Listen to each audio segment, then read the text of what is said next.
Yeraz balası, sən mənim səhifəmdəsən. Sənə mənim bu söhbətim xoş gəlmirsə, tərbiyəvi söhbətim, səhifəmi tərk elə. Siz öyrəşmisiniz, jargonu ilə danışan sosial platformada küçə adamların danışığına burada elə şey ola bilməz. Ona görə siz xahiş edirəm, mən özüm sizi blok eləmədən ya sakitcə baxın, ya da bezmədiniz. Niyə bezim ki? Təkrar biliyin anasıdır.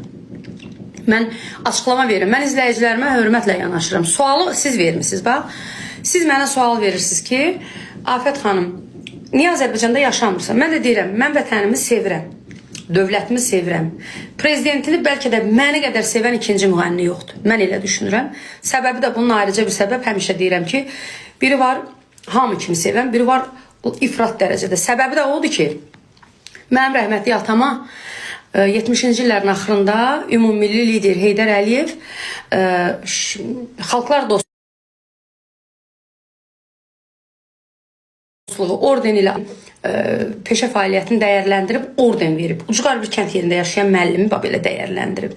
Ona görə də mən uşaq olandan mənim atam anam həmişə bizim ailədə aşlayıb ki, bizim ailəyə ömür boyu minnətdarlıq belə deyim ki, minnətdarlığımız var. Bu, yəni mən müğənni adamam, mən gəlib mikrofonumu götürsəm, Türkiyədə də oxuyub pulumu qazanacağım, Azərbaycanda da, Rusiyada da. Nə mən siyasət adamı deyiləm, nə bilim, heç nədən də başım çıxmır o səbk elimi. Amma bir dənə onu deyirəm ki, nə də vəzifədə oğlum yox, qardaşım yox, dədəm yox, heç nəyim yox vəzifədə. Nə də indən sonra vəzifəyə də getməyə düşünmürəm.